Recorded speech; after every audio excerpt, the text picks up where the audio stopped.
It's Holly, and we're back with another Etch A Sketch by Redefined Kreative. Today is day 5's sketch, and it involves a sunburst with 1 or 2 photos and 2 different cluster spots.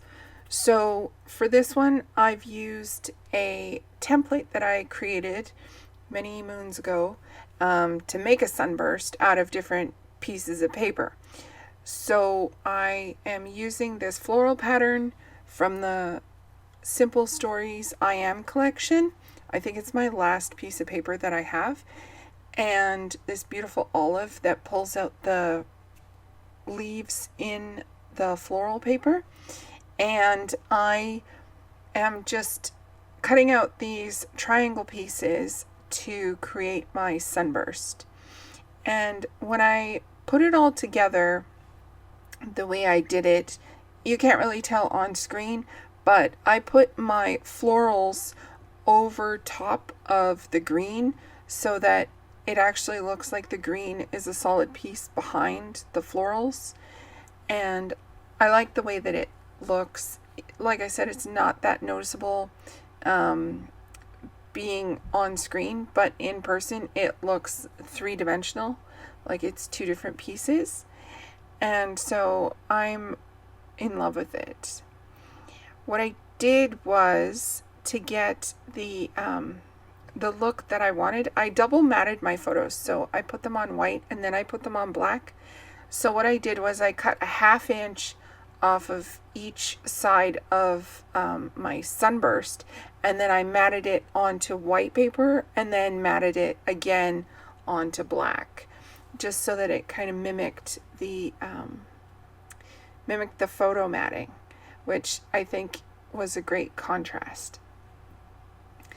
And in the sketch, there's also a spot for tags and things above the photos, so that's what I started working on. I was also working with bits of scrap, and so I just kind of started pulling things and throwing it all together to kind of make it look like a cohesive whole and like things were supposed to match. So I pulled a bunch of tags. I kind of went overboard. I think there's only 1 tag and 1 little like date spot on the sketch, but once I get going, I really get going.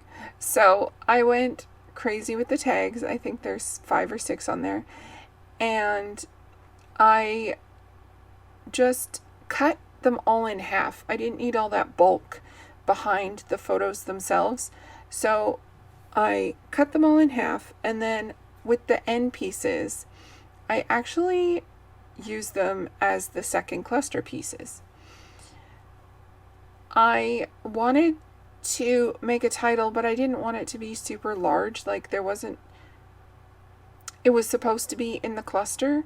So what I did was I used my letter stamps and I just wrote 4 generations, or stamped out 4 generations. And it's just 4 generations because technically this is 4 generations. This is actually my photos of my great aunt. So she's my grandpa's sister. That took a bit. She's my grandpa's sister, and so to my kids, she would be great aunt. In the photo, there is her daughter, so that would be my dad's cousin, and then her daughter, so that would make her daughter my aunt's granddaughter, my second cousin, and then my kids, which are another generation below. So yeah, 4 generations in 1 photo. And this was the last visit we had with her before COVID.